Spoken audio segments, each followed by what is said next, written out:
안녕하세요. 저는 초등학생 아들을 둔 40대 여성 사연자입니다. 어쩌다 이런 곳이 있다는 걸 알게 되고 다른 분들의 사연을 듣다 보니 저도 곧바로 사연을 보내야겠다 싶었어요. 제 사연은 남들에게 절대 할 수 없는 얘기라서 꼭 익명이 필요했거든요. 쉽게 말할 수 없는 일이기에 평생 비밀로 해야겠다 싶었지만 가끔은 속에 너무 무거운 짐을 지고 있는 것 같아서 답답할 때가 많았습니다. 그러다 보니 이렇게 익명을 빌려 사연을 보내면 조금은 그 짐이 덜어지지 않을까 싶더라고요. 그래서 없는 용기를 끌어내어 이렇게 사연을 보내게 되었습니다. 저는 어릴 적 엄마와 단촐하게 살았습니다. 날 때부터 아버지가 없었던 저는 오랫동안 아버지를 그리워했었어요.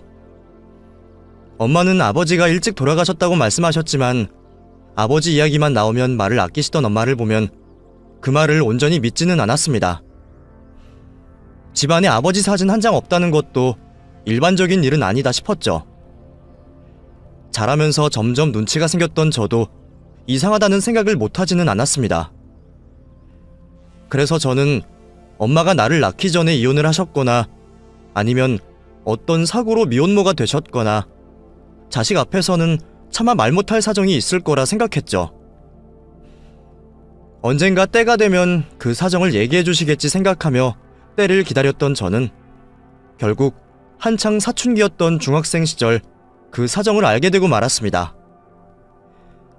어느 날 학교를 다녀와서 집에 들어가려는데 집안이 무척 소란스럽더라고요. 그리고 문을 열고 집 안으로 들어간 저는 저희 엄마 머리채를 잡고 깽판을 치는 웬 아주머니를 보게 되었습니다. 우리 엄마가 처음 보는 그 아주머니 손에 잡혀 속절없이 얻어맞고만 있던 걸 보게 된 저는 놀라서 당장 달려가 엄마를 구하려고 했어요. 제가 아주머니 앞을 가로막자 아주머니가 저를 보고 그러시더라고요. 왜 이러세요? 누구신데 남의 집에서 이러세요? 그만 안 두면 경찰 신고할 거예요? 인연이니 딸년이구나. 인연 퇴바라진 것 좀 보게. 어디서 어른 앞에 따박따박 대들어.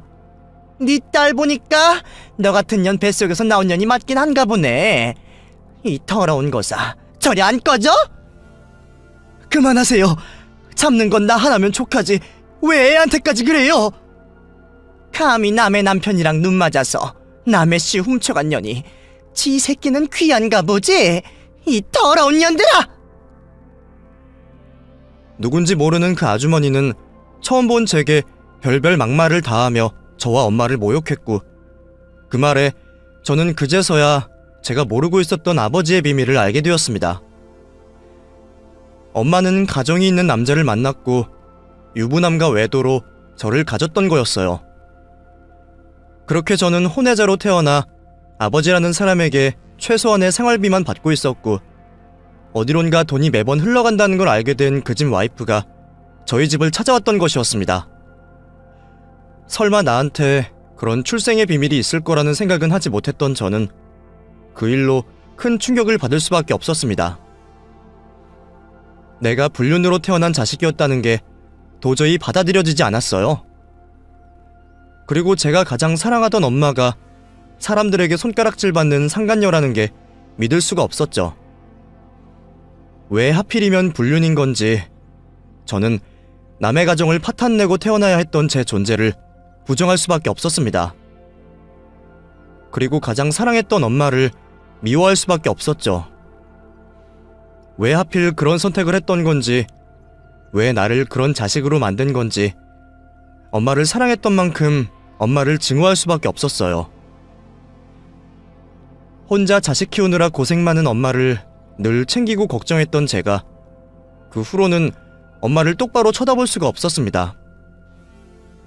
한편으로는 한 번의 실수로 평생 고생하고 남편 없이 외롭게 살아온 엄마가 불쌍했지만 저더러 제가 엄마의 죗값을 돌려받을 거라며 저주하고 간 그 아주머니의 말이 뇌리에 남아 평생 제 발목을 붙잡았어요. 그렇게 저는 엄마가 저지른 과오를 평생 제 업보처럼 짊어지고 살아야 했습니다. 정말 그 말이 현실이 될까 두려워 결혼도 생각해보지 못했던 저였어요. 내가 엄마 같은 사람이 되거나 엄마 같은 사람을 만나거나 둘 다 하고 싶지 않기에 차라리 혼자 사는 게 좋겠다 싶었거든요. 하지만 다 인연이라는 게 있는 건지 저는 저를 진심으로 아껴주고 사랑해주는 남자를 만나게 되었습니다. 더러운 핏줄이라는 생각에 제 스스로도 아끼지 않는 저를 자기보다 더 챙기고 보듬어주는 사람이었죠. 그래서 저는 이런 사람이라면 평생 믿고 살 수 있을 거라는 생각에 결혼을 결심하게 되었습니다. 그렇게 어렵게 가정을 꾸린 저는 결혼 후 하루빨리 아이를 가지고 싶었어요. 다정한 남편에 귀여운 아이까지 있으면 제가 늘 부러워하고 바라던 행복한 가정의 모습을 완성할 수 있을 것 같았거든요. 혼외자로 고통받고 살았던 제 인생에 늦게나마 보상을 받고 싶었던 저는 하루빨리 아이가 찾아오기를 기다렸습니다. 하지만 저희는 오랫동안 좋은 소식을 듣지 못했어요. 어쩌면 정말 그 아주머니가 저주라도 한 건지 저는 임신이 어려웠죠. 갖은 노력을 하고 별별 짓을 해봐도 아이는 찾아와 주지 않았고 몇 년을 고생하던 저는 점점 지쳐만 갈 뿐이었습니다. 몇 년 동안 같은 일로 스트레스를 받다 보니 저는 점점 더 예민해질 수밖에 없었어요. 몇 년째 손주 소식이 없자 시어머니는 당연히 저를 나무라셨고 저와 시어머니 관계는 더 멀어질 수밖에 없었죠. 남편은 제 편을 들어주고 저를 챙겨주기 바쁜데도 저는 모든 게 야속하더라고요. 대체 뭐가 문제인지도 모른 채 아이를 갖지 못했던 저는 저도 모르게 남편에게 짜증을 내며 스트레스를 풀기도 했습니다. 그렇게 8년이라는 시간을 겨우 버텨왔던 저는 너무 이른 나이에 친정엄마의 죽음까지 겪어야 했어요.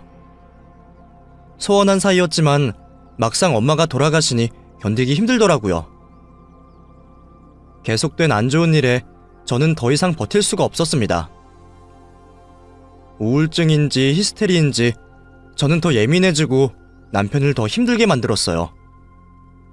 지난 10년간 남편도 그런 저를 견디고 참느라 참 많이 고생이었을 거라 생각했습니다. 저도 마음으로는 알고 있는데도 행동은 그렇지 못했죠. 그리고 그게 결국 남편을 벼랑으로 밀어버렸던 건지 처음에는 눈물까지 흘리며 저를 걱정하던 남편이 어느 순간부터는 견디기 힘든 듯 전과 달라지는 게 보이는 것 같았습니다. 그렇게 저는 남편과 더 소원해졌고 남편은 어느 순간부터 겉도는 것처럼 보였죠. 그리고 한참 나중에서야 남편에게 이상한 낌새를 느끼게 된 저는 남편에게 다른 여자가 있다는 걸 알게 되었어요. 그 사실에 저는 너무 큰 배신감을 느꼈습니다. 어느 상황에서도 끝까지 나만 사랑할 것 같았던 남편이 나 말고 다른 여자를 만났다는 게 믿어지지도 않았어요. 그것도 내가 임신 문제로 고통받고 있는 동안 자기는 밖에서 행복을 찾았다는 게 여자로서 정말 비참하고 괴로운 일이었습니다. 한번 배신당한 남편을 평생 의심하면서 살 수 없다는 생각에 당연히 이혼을 결심했지만 남편은 실수였다며 제게 용서를 구했어요. 여보, 제발 한 번만 용서해줘. 정말 실수였어. 나 당신 잃고 싶지 않아. 그때는 나도 너무 힘들었고 모르겠어. 나도 제정신 아니었어. 그러니까 제발 나 좀 용서해줘. 어? 저는 남편에게 아무 말도 하지 못했습니다. 계속 만날 생각은 없었다. 몇 번 만나고 관계를 정리한 게 전부였다며 저를 설득하는 남편의 말을 전부 믿었던 건 아니었습니다. 그것보다는 오래전 나를 저주했던 그 사람 말처럼 내가 정말 우리 엄마의 업보를 돌려받았구나 싶었거든요. 어쩌면 내가 남편을 너무 끝으로 몰아서 그 사람이 숨 쉴 구멍을 찾아 도망간 게 아닌가 싶기도 했죠. 그런 상황에서조차 저는 남편을 완전히 원망할 수가 없었습니다. 그리고 남편 말대로 저도 남편 없이 살 수 없을 것 같았어요. 남편은 그 여자를 진작 정리했다며 다시는 그런 일이 없을 거라 다짐했고 저는 남편과 상간녀와 삼자 대면을 하고서야 남편을 처음이자 마지막으로 용서하기로 했습니다. 다시 한번 이런 일이 벌어진다면 그때는 뒤도 안 보고 이혼을 할 거라고 했죠. 남편은 제게 진심으로 용서를 빌었고 그 후 다시 예전의 남편으로 돌아왔습니다. 죄책감인지 미안함인지 그 후로 제 앞에서 속죄하는 마음으로 제게 최선을 다하려고 했죠. 하지만 이미 한번 금이 간 관계의 회복은 그리 쉬운 일이 아니었습니다.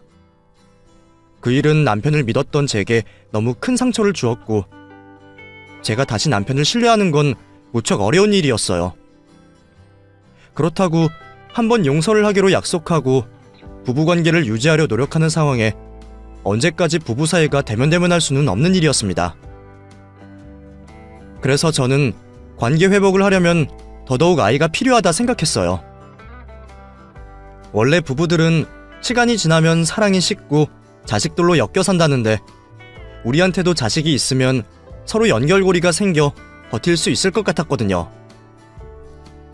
하지만 기대와 달리 저희에게는 여전히 기대하던 소식이 찾아와주지 않았습니다. 그 일이 있고도 몇 년이 지나 내 나이도 40이 다 되었는데 언제까지 마냥 기다려야만 하는 건지 답답할 따름이었죠. 해볼 일은 다 해봤는데도 답이 없자 결국 저는 제 욕심을 버리기로 했습니다. 그리고 최후의 보루로 생각했던 입양을 다시 고민해보게 되었죠. 물론 입양이 쉽게 결정할 만한 일도 아니고 남의 자식 키우는 게 쉬운 일이 아니라는 것도 잘 알고는 있었습니다. 처음 입양 고민을 했을 때부터 충분히 많이 걱정하고 고민했던 일이었죠. 그래도 제가 자식을 보기 위해서는 결국 그 방법밖에 없겠더라고요. 제가 낳지 않는 자식을 친자식처럼 키울 수 있을지 겪어보지 않고 자신하기는 어려웠지만 남편과 문제가 있었던 이후로는 제 생각도 많이 달라지게 되었어요. 바람난 남편도 눈 감아준 내가 밖에서 얻어온 자식 하나 내 새끼로 못 품을 것도 없을 것 같았거든요. 그리고 무엇보다 그렇게라도 자식이 갖고 싶었던 거죠. 자식 낳을 수 있는 사람들도 입양해서 남의 자식 잘만 키우는데 더 이상 욕심낼 수도 없는 제가 그 사람들보다 걱정이 더할 리는 없을 거라 생각했습니다. 무엇보다 남편과의 관계 회복을 위해서라도 저는 자식을 보고 안정적인 가정을 꾸리고 싶었어요. 결국 저와 남편은 다시 입양 얘기를 꺼내게 되었습니다. 여보, 우리 그냥 입양할까? 입양? 당신 진심이야? 전에는 고민된다면서 그냥 포기하는 것 같더니 갑자기 왜 마음이 바뀌었어? 갑자기는 아니지. 우리도 늘 그 생각을 염두하고는 있었잖아. 그냥 어떻게든 임신을 기다렸던 거지. 근데 이제도 희망을 가지기 힘들 것 같아.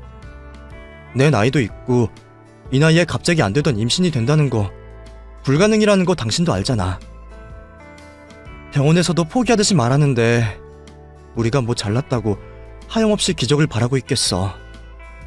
나도 이제 더 미련 없이 그만 힘들고 싶어. 나는 자식 없어도 괜찮아. 혹시 나 때문에 입양 고민하는 거면 무리하지 않아도 돼. 자식 좀 없으면 어때? 우리끼리 잘 살면 되지. 안 그래? 글쎄, 우리가 정말 우리끼리 남은 평생을 잘 살 수 있을까? 당신 정말 그렇게 생각해? 남편의 지난 잘못을 탓하듯 묻는 제 말에 남편은 아무 말도 하지 못했습니다. 저도 이제 와서 다시 남편을 책망하려는 의도는 아니었지만 아주 속상한 마음이 없다고는 할 수는 없겠죠. 하지만 그 말은 저의 진심이고 사실이었습니다. 저희같이 고비를 겪은 부부가 자식도 없이 부부관계를 평생 유지하기는 어렵다고 생각했거든요. 그렇게 저희는 상의 끝에 아이를 입양하기로 했습니다. 몇 군데 보육원을 돌아보며 결정을 하기로 했죠. 남의 자식을 데려다 키우는 일이라고 하지만 저는 왠지 어딘가에 저희와 맞는 인연이 있지 않을까 생각했습니다. 천륜도 하늘이 정하는 거라는데 그럼 인연도 하늘이 정해주시는 게 아닐까 싶었거든요. 어딘가에 나한테 찾아와주지 못한 제 인연이 있을 거라 생각하며 저는 마음에 들어오는 아이들을 찾게 되었습니다. 물론 모든 아이들은 다들 사랑스럽고 예뻤어요. 이 아이들이 다 부모 손을 떠난 걸 생각하면 마음이 복잡했죠. 누구는 갖지 못해 안달인데 누구는 낳아놓고도 버리는구나 싶어서 억울한 생각마저 들었거든요. 그래서 그 예쁘고 여린 아이들이 모두 하나같이 안타까웠어요. 하지만 그렇다고 제가 그 아이들을 다 데려올 수는 없었으니 하나만 골라야 했는데 그게 너무 어렵더라고요. 그런데 남편은 은근히 눈에 걸리는 아이가 있는 듯 했습니다. 몇 군데의 보육원을 다니면서도 별 내색 않던 남편이 어느 아이에게 관심을 갖는 것 같더라고요. 아직 제 선택을 위해 별말 않는 것 같았지만 10여 년을 같이 살았던 제가 남편의 의중을 모를 수가 없었습니다. 그래서 저도 그 아이를 더 눈여겨보게 되었어요. 자꾸 보다 보니 그런 건지 남편이 관심을 가지는 걸 알아서 그랬는지 몰라도 이상하게 그 아이가 저희 남편이랑 많이 닮았다 싶더라고요. 이제 겨우 2돌쯤 지난 아이다 보니 자라는 아이 얼굴이야 모르는 거지만 남편과 묘하게 닮은 그 아이에게 저도 눈길이 갈 수밖에 없었죠. 사람은 닮은 사람에게 끌린다 그러더니 그게 부모 자식 간의 인연에도 적용되는 건가 싶었습니다. 그렇게 점점 그 아이에게 마음이 끌렸던 저는 결국 남편에게 그 아이를 데려오자고 이야기를 꺼냈습니다. 제 눈치를 보는지 별말 못하던 남편도 그 아이 얘기에 반색을 하는 게 보였어요. 정말? 당신도 준영이가 마음에 들어? 나도 처음에는 당신이 관심 갖는 것 같길래 눈여겨봤는데 볼수록 뭔가 끌려. 다른 애들도 하나같이 다 예쁘지만 내 자식 같다 생각되지는 않았는데 준영이가 내 품에 안길 때마다 왠지 뭉클한 마음이 있어. 당신이랑 닮아서 그런 건지 몰라도 더 정이 간다 그래야 하나? 닮기는 뭘 닮았어. 애들 얼굴이야 다 거기서 거기지. 아니야. 잘 보면 당신 많이 닮아 보여. 당신도 그래서 준영이한테 눈을 준 거 아니었어? 내가 뭘 눈을 줘. 나는 그냥 준영이가 귀엽게 생겨서. 물론 애들은 다 귀엽지. 근데 그 중에서 걔는 좀 어리기도 하고 혼자 노는 게 짠해서 그랬나 봐. 그건 그렇다. 얘기 들어보니까 보통 돌 미만 애들이 제일 입양이 쉽고 아니면 차라리 적당히 큰 애들이 공개 입양된다는데 그 중간 2살짜리 애들은 입양이 어렵다나 봐. 아무래도 좀 자라기도 했고 새 부모에게 적응시키기가 애매한가 보더라고. 그래서 나도 준영이가 더 걱정이었어. 우리 아니면 어디 입양 갈 때는 있을지 더 자라기 전에 좋은 부모 만나면 좋을 텐데 말이야. 그럼 당신만 좋으면 우리가 준영이 데려오자. 그렇게 저희는 준영이를 데려오기로 결정했습니다. 다른 아이들보다 준영이에게 더 끌리는 그 느낌이 저희가 인연이라는 걸 말해준다 생각했어요. 저희는 어려운 입양 절차와 과정들을 밟아 입양을 준비했고 그렇게 준영이는 저희 식구가 되었습니다. 입양 준비하는 동안 시간이 흘러 준영이는 어느새 3돌에 가까운 나이가 되었어요. 1살이라도 어릴 때 아이를 데려와서 안정적인 가정을 만들어주고 싶었던 저는 준영이가 3살 생일은 저희와 함께 할 수 있어서 참 다행이라 생각했습니다. 그렇게 저는 준영이의 엄마가 되었고 제게는 드디어 자식이 생기게 되었어요. 보통 그 나이쯤 되면 자기 고집도 생기고 부모에 대한 기억도 어렴풋이 있어서 적응이 어려울지도 모른다고 걱정을 들었는데 다행인지 준영이는 너무 살갑고 다정한 아이였습니다. 아무리 빨라도 몇 년은 지나야 엄마 소리를 들을 거라 생각했는데 준영이 입에서 선뜻 나온 엄마 소리에 저는 제가 부모로서 아이에게 인정을 받았다고 생각했어요. 이제 막 말을 하면서도 저를 곧잘 엄마라 부르며 따르는 아이를 보니까 얘가 정말 제 자식이 맞구나 확신이 들더라고요. 준영이는 하루빨리 적응을 했고 저희는 그렇게 남부럽지 않은 행복한 가족이 되었습니다. 어려운 결정이었지만 그럴 만한 가치가 있다고 생각했죠. 그렇게 앞으로는 행복한 날들만 있을 거라 생각했던 저는 어느 날 청천벽력 같은 소식을 듣고 말았습니다. 그건 다름 아닌 남편의 사고 소식이었죠. 준영이가 들어오면서 이제 우리 가족에게도 봄 같은 행복만 찾아올 거라 생각했는데 그런 와중에 남편이 교통사고를 당했다는 소식은 믿기 어려웠습니다. 원래 불시에 벌어지는 게 사고라고는 하지만 그게 자기 일일 거라 생각하고 사는 사람은 아무도 없을 테니까요. 급히 병원에 달려간 저는 수술방에 들어가 있는 남편을 마주하게 되었습니다. 그리고 그날 남편은 열 몇 시간이 넘는 수술 끝에도 결국 의식을 찾지 못했어요. 그 순간 저는 남편을 전부 용서할 테니 남편이 제발 살아오기만을 기도했습니다. 하지만 남편은 결국 저와 어린 자식을 두고 세상을 떠났습니다. 아이를 입양하고 반년 만에 벌어진 남편의 죽음에 저는 할 말을 잃었어요. 이제 막 저희를 부모로 받아들이며 적응한 아이에게 아빠의 죽음을 뭐라고 알려줘야 할지 막막하더라고요. 그나마 다행인 건 아이가 어리다는 거였습니다. 3살짜리 아이에게 그런 말을 할 수도 이해를 시킬 수도 없다는 게 감사할 따름이었습니다. 하지만 저는 남편의 죽음을 받아들여야만 했습니다. 이제 나 혼자 준영이를 키워야 한다는 걸 하루빨리 받아들이는 게 아이와 저를 위하는 길이었으니까요. 덕분에 저는 남편을 떠나보낸 불쌍한 과부 노릇도 길게 할 수 없었어요. 이제 남은 평생 혼자 자식을 키우며 살아야 하는 저는 쉴 틈이 없었습니다.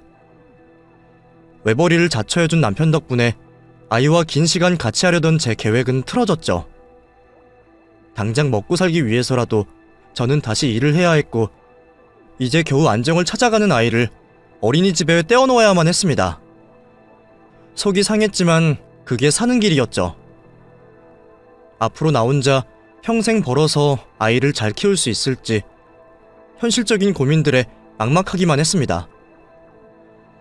저 혼자 벌어서 대충 먹고 살 수는 있다고 해도 아이에게 해주고 싶은 걸 다 해줄 자신은 없었거든요. 어렵게 남의 자식 데려와 키우게 된 마당에 아이를 돈 때문에 고생시키고 싶지 않았기에 저는 더욱더 열심히 살 수밖에 없었어요. 그러던 어느 날 저희 집으로 웬 퀵서비스 택배 하나가 도착했습니다.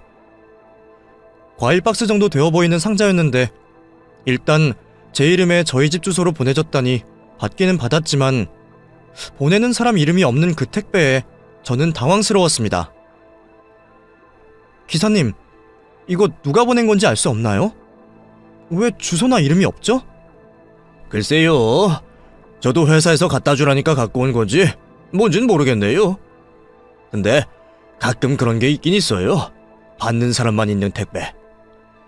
네? 그럼 누가 보낸지도 모르는 택배를 받으라는 거예요? 보낸 사람이 누군지 알 수 없어요? 뭐 저희 기사들이야 그런 건 모르고 아마 알아보시려면 회사 쪽에 알아보셔야 할 거예요. 그럼 혹시 알아볼 수 없을까요? 괜히 받았다가 혹시 잘못될까 봐요. 에이, 받는 사람 주소가 확실한데 뭐 잘못될 게 있겠어요.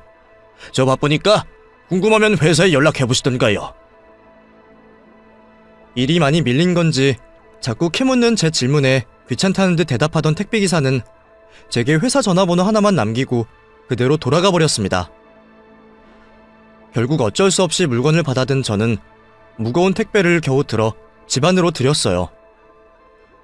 그리고 고민 끝에 제 앞으로 도착한 택배를 확인하게 되었습니다. 뭐가 됐건 내 이름도 알고 우리 집 주소도 알고 있으니까 나를 알고서 보낸 물건은 맞는 것 같더라고요. 안을 열어보면 뭐라도 알겠지 싶었던 저는 평소처럼 칼을 들고 와 박스를 열었습니다.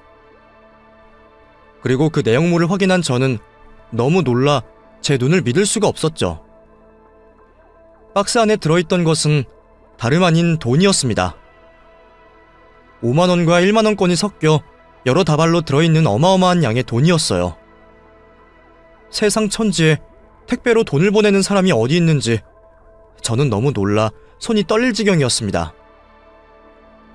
대체 누가 나한테 이런 걸 보냈는지, 이 많은 돈이 어떻게 우리 집으로 오게 되었는지 저는 상상도 할 수 없었어요. 그 돈이 얼마가 되는 건지 감도 오지 않아 바라만 보던 중 돈다발 사이에 있던 쪽지 한 장을 발견하게 되었습니다. 분명 나한테 보낸 게 확실한 누군가의 쪽지에는 생각지도 못했던 말이 적혀 있었죠. 이영란 씨 보세요. 힘드실 텐데 도움이 되고 싶어 보냅니다. 이건 제 전 재산 3억입니다. 꼭 받아 써주세요. 자기가 누구인지, 왜 돈을 보내는 건지 가타부타 설명도 없이 자신의 전 재산이라며 3억이라는 큰 돈을 보냈다고 적혀있는 쪽지 내용에 저는 깜짝 놀랄 수밖에 없었어요. 대체 누가 나한테 이런 걸 보냈고 우리 집안 사정을 알고 있는 건지 저는 막연한 두려움과 긴장감에 심장이 두근거렸습니다. 아마 저희 남편이 죽고 자식과 단둘이 남겨진 제 사정을 알고 있는 것 같은데 그렇다고 자기 전 재산을 보낼 사람이 누굴까 싶었거든요. 시부모님도 몇 년 전 돌아가셨고 남편은 외동자식이라 다른 형제도 없었는데 그렇다고 죽은 식구의 처를 챙겨줄 일가 친척도 없는 사람이었습니다. 저야말로 혼외자로 태어나서 생부의 소식은 알지도 못했고 어머니는 천에 구하라 이런 걸 보낼 사람도 없었죠. 그 순간 잠깐이나마 한 번도 보지 못했던 아버지가 보낸 건 아닐까 싶은 생각을 했지만 그 생각은 이내 지울 수밖에 없었어요. 엄마 살아계실 동안에도 한 번 찾아온 적 없고 10몇 살 때까지 최소한의 생활비만 보냈던 사람이 이제 와서 전 재산을 보낸다며 저를 챙길 리는 없다 싶었거든요. 그런 사람에 대한 기대와 애정은 진작에 저버린 지 오래인 저였기에 생부는 아닐 거라 확신했지만 사실 생부를 뺀다면 저한테 이런 거액의 돈을 막무가내로 보낼 만한 사람이 없는 게 사실이었어요. 그렇다고 일면식 하나 없는 사람이 제 사정을 다 알고 전재산이라는 돈을 보낼 리도 없을 테니까요. 거기다가 굳이 자기 정보는 드러내지도 않고 익명으로 보낸 것을 보면 제 앞에 당당히 나올 수 있는 사람은 아니었을 겁니다. 그럼 제가 그 돈을 그냥 받을 수는 더더욱 없는 일이었죠. 결국 저는 박스를 다시 닫아놓고 익명의 발송자를 찾기로 했습니다.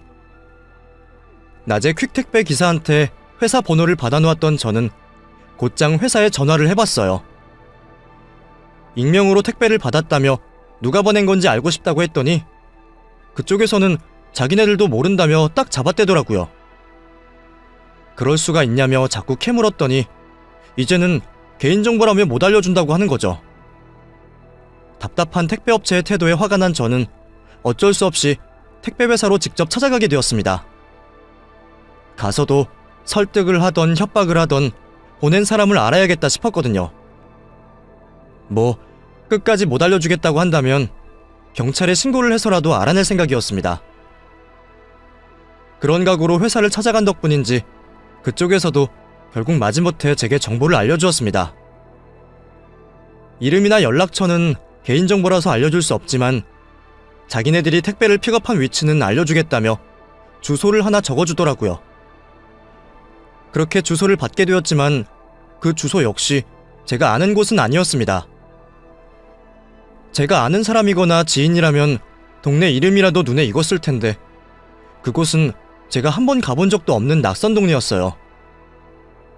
그렇게 주소 하나 받아든 저는 곧바로 그 주소로 찾아가게 되었습니다. 도착한 집은 그냥 평범해 보이는 작은 빌라였죠. 이상할 것도 없는 주거시설에 안도를 한 저는 택배의 주인공을 만나기 위해 현관문을 두드렸습니다. 하지만 아무리 문을 두드려도 집 안에는 기척이 없었어요. 혹시 택배회사 쪽 사람들이 내가 귀찮아서 아무 주소나 대충 알려준 건 아닌가 싶어 주변을 서성이던 그때 옆집에서 누군가 나오는 소리가 들렸습니다. 수수한 인상의 젊은 여자 하나가 쓰레기를 버리려는 듯 나오는 걸 보게 된 저는 이웃이라면 혹시 이 집 주인의 사정을 알지는 않을까 싶어서 그 사람을 붙잡고 이야기를 묻기로 했습니다. 그러자 그 이웃이 놀라운 이야기를 해주더라고요. 그 집 오늘 완전히 방 뺐을걸요? 아침에 이사 나갔거든요.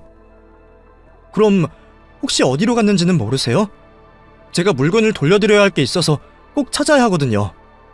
연락만 닿으면 되는데 아는 게 주소밖에 없어서요. 이사 간 게 아니고 병원으로 간다고 들었어요. 입원하셔야 한다 그러더라고요. 그전에도 어디 아픈지 몇 번 구급차에 실려가기도 했었고요. 그럼 혹시 그 병원이 어딘지는 모르세요? 병원은 정확히 모르겠는데요. 아, 근데 혹시 그분 찾아가실 거면 이것 좀 가져다 주실래요? 그쪽 집 우편물이 저한테 섞였더라고요. 이웃집 여자가 내미는 우편을 받게 된 저는 그 순간 수취인 이름을 확인하고 놀라서 몸이 굳을 수밖에 없었습니다.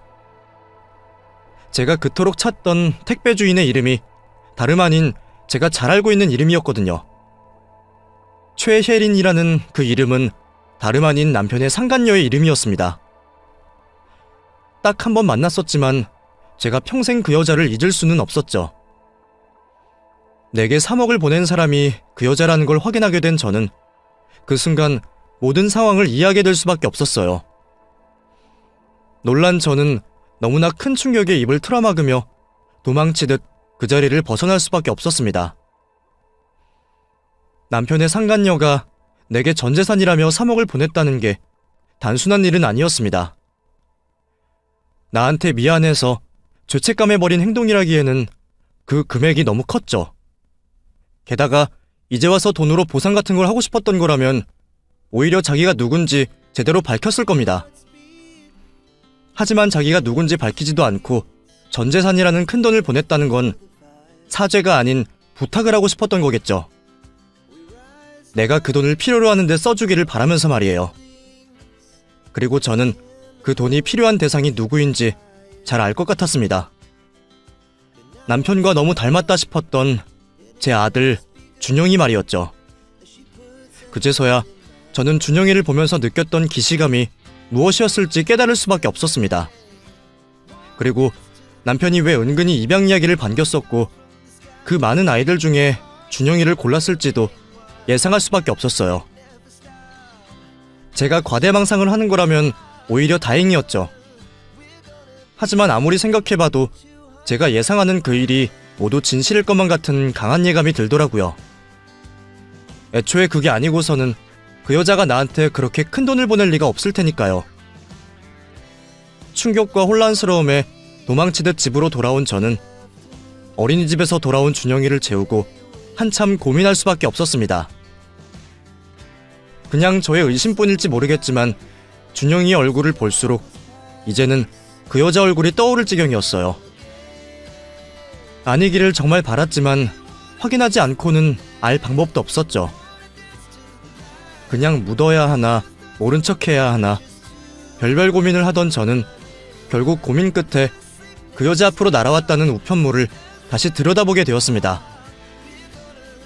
별것 없는 찌라시 우편물들 사이로 카드사에서 날라온 명세서를 보게 된 저는 어쩔 수 없이 남의 우편물을 뜯어보게 되었습니다.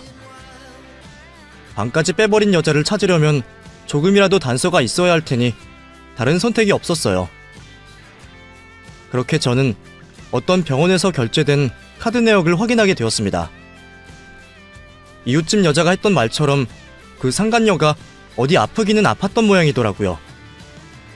카드 내역에서 병원 이름을 확인한 저는 다음날 곧장 그 병원을 찾아가게 되었습니다.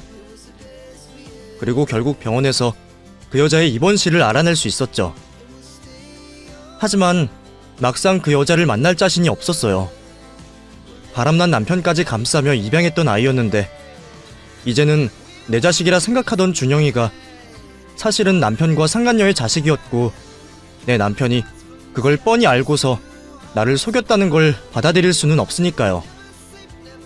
하지만 어떻게든 확인해야 했던 저는 굳은 결심을 내리기로 했고 도저히 떨어지지 않는 발을 떼어 병실 문을 열었습니다.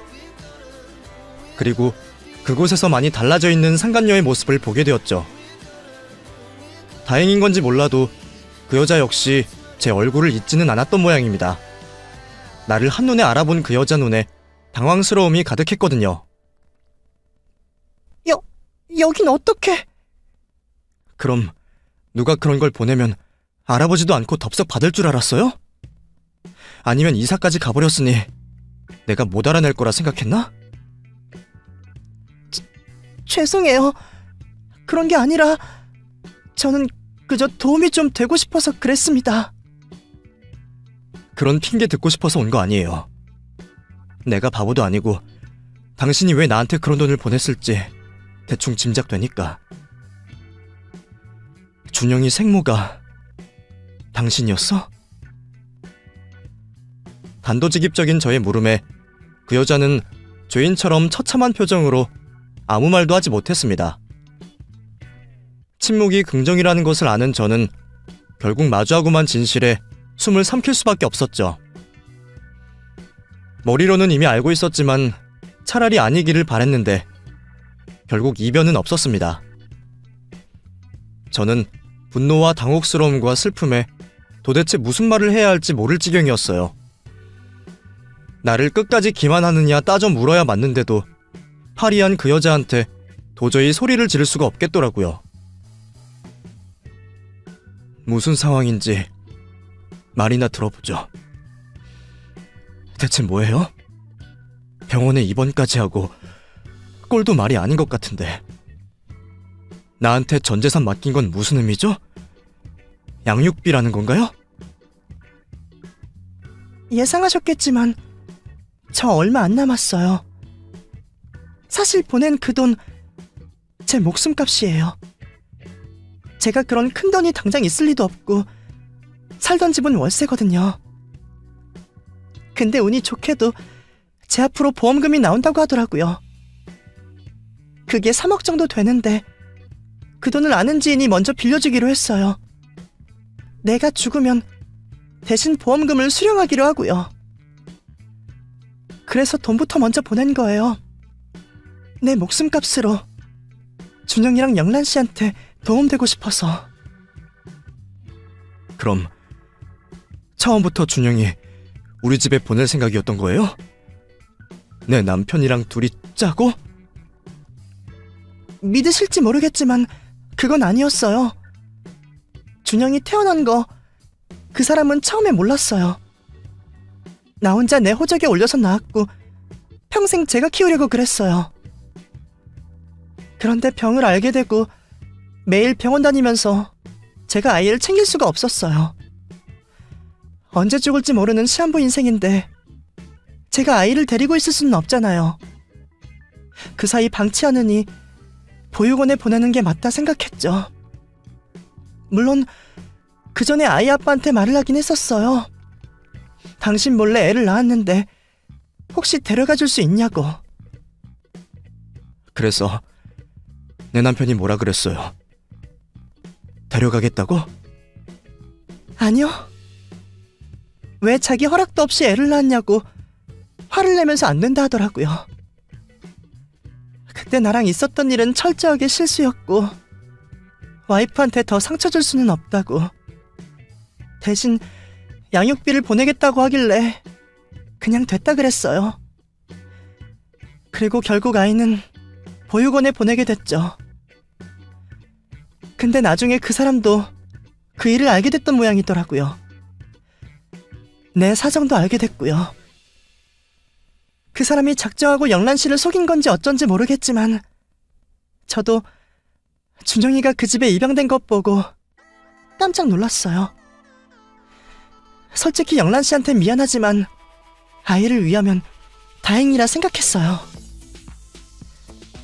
너무 솔직하게 말하는 건 아닌가 싶을 정도로 노골적인 진심에 저는 기가 막혔습니다. 나한테 못할 짓이라는 걸 알면서도 아이를 위해 묵인했다는 여자나 나를 생각한다고 하면서도 입양하자는 내 말에 은근슬쩍 자기 핏줄을 데려온 남편이다. 다들 참 자기 생각밖에 못하는구나 싶더라고요.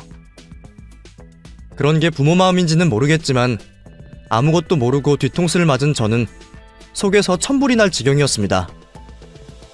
그런 줄도 모르고 아이가 남편을 닮았다며 내심 다행이라 생각한 제가 바보 천치 같았어요.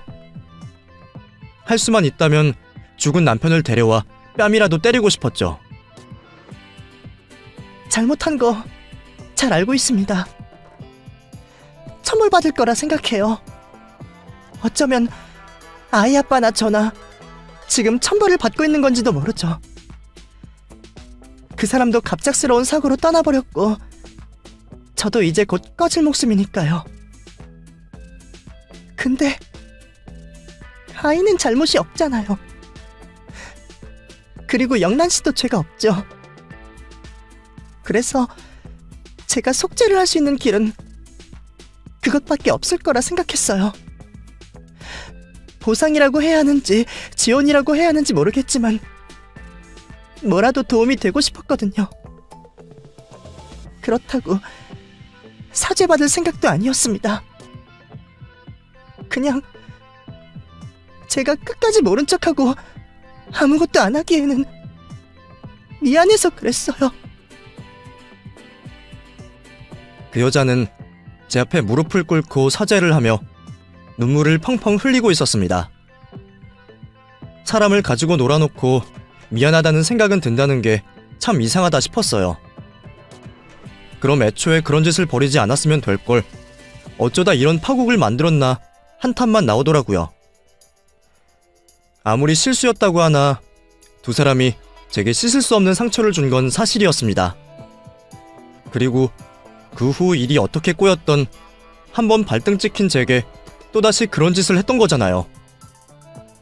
그러니 당연히 화가 나고 그 여자를 찢어 죽여도 시원치 않을 것 같은데도 이상하게 저는 왠지 모를 연민도 들었습니다. 아픈 몸으로 제 앞에 무릎 꿇고 있는 그 여자 모습에서 오래전 저희 엄마의 모습이 겹쳐 보였거든요.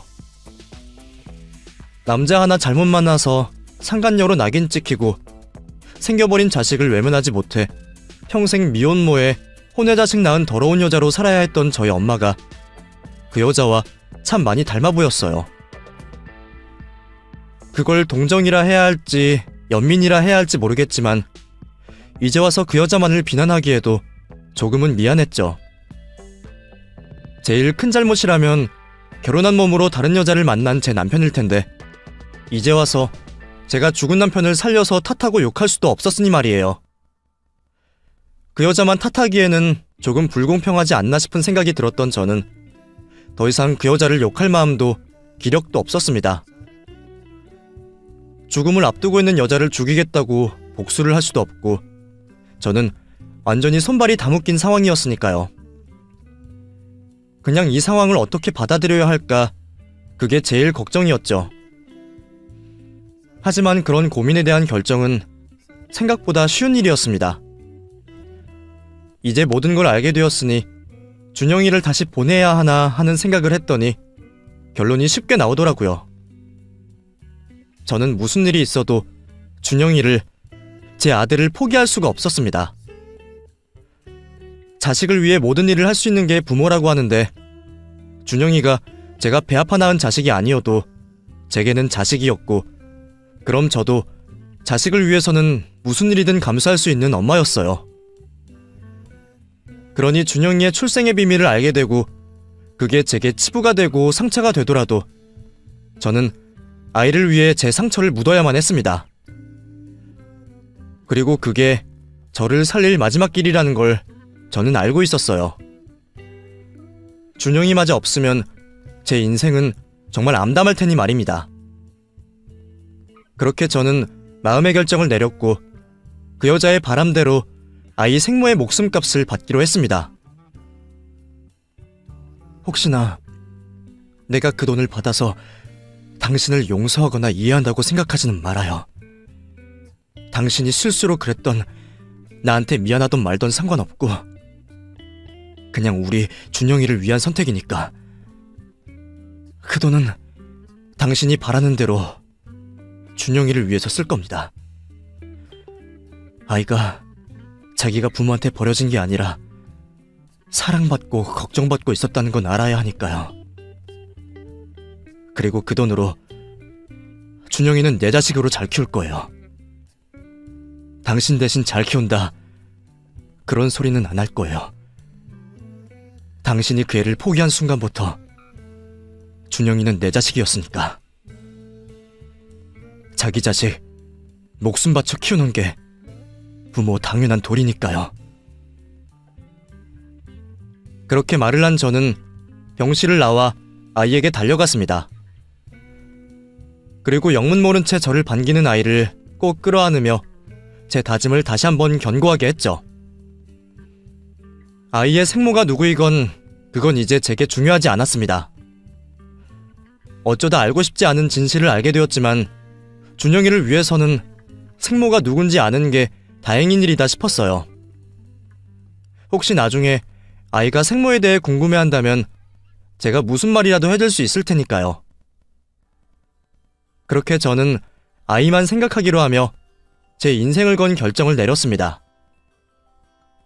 그리고 얼마 뒤 저는 준영이의 생모가 죽었다는 소식을 듣게 되었죠. 오가는 사람도 별로 없이 단촐한 장례식 분위기 속에 저는 아이를 데리고 여자의 마지막을 지켜보게 되었습니다.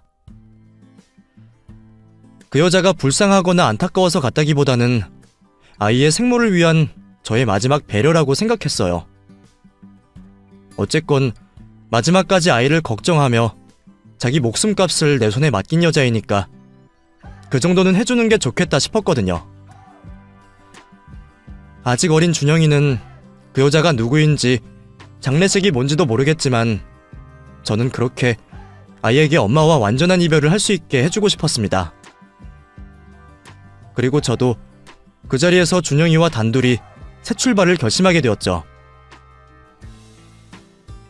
이제 준영이에게는 오로지 저만 남았고 저 역시 준영이가 전부가 되었습니다. 아이 생모는 죽는 그 순간까지 아이 걱정을 했을지 모르겠지만 저는 그런 걱정이 무색하도록 아이를 잘 기를 생각이었어요. 그래서 핏줄보다 인연이 더 중요하다는 걸 제가 꼭 보여주고 싶거든요. 그렇게 저는 지금도 여전히 제 아들을 무엇보다 소중히 생각하며 잘 키워내고 있습니다. 아직 이 어린아이가 언제 다 자라서 제품을 떠나게 될지는 모르겠지만 그날이 오는 순간까지 저는 제가 할 수 있는 최선을 다하며 아이를 잘 기를 겁니다. 감사합니다.